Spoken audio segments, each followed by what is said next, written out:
Des témoins accusent François Bayrou, ministre de l'Éducation de 1993 à 1997, d'avoir été informé d'accusations de violences sexuelles au sein de l'établissement Notre-Dame de Bétarame, ce qu'il dément. Vendredi, un ancien surveillant a été mis en examen pour viol.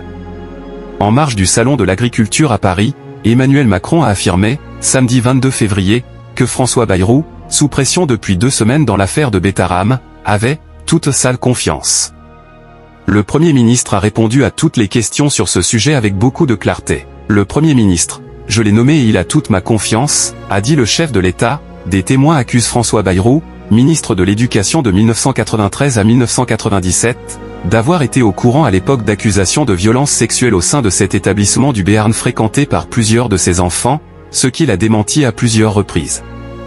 Vendredi, il a dénoncé la mécanique du scandale qu'on cherche et les attaques visant sa famille au lendemain de la diffusion, par Mediapart, d'une vidéo. Une ancienne professeure de mathématiques du collège-lycée Notre-Dame de Bétarame y réaffirme avoir alerté, au milieu des années 1990, celui qui était alors ministre de l'Éducation nationale et son épouse, qui enseignait le catéchisme dans l'école.